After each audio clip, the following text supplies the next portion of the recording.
Le musée de l'Ermitage à Saint-Pétersbourg, plus grand musée du monde avec ses 3 millions d'œuvres dont seulement 5% sont exposées.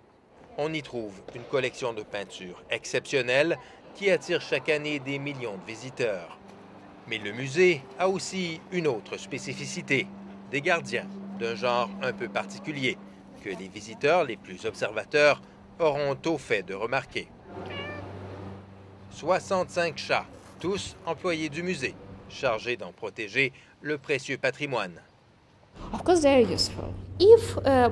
Ils sont très utiles, très efficaces, car ils éloignent les souris et les rats par leur simple présence, grâce à leur odeur, explique Maria Khaltunen. La tradition des chats d'Ermitage est aussi ancienne que le musée.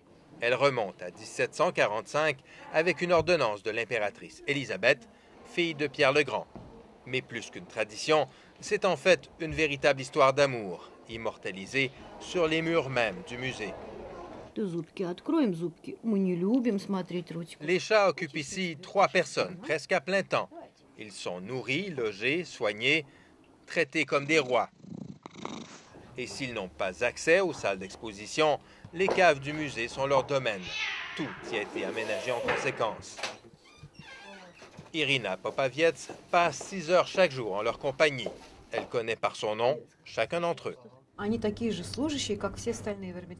Ce ne sont pas de simples mascottes, dit-elle. Ce sont des employés à part entière du musée. Leur rôle est très important. Longtemps discret sur ses gardiens, pas comme les autres, le musée de l'Ermitage en tire aujourd'hui une grande fierté. Il adopte les chats errants de la ville, leur donne une nouvelle vie et finance le tout grâce aux dons des employés. Visiblement, l'histoire d'amour entre l'Ermitage et ses chats n'est pas près de se terminer. Jean-François Bélanger, Radio-Canada, Saint-Pétersbourg.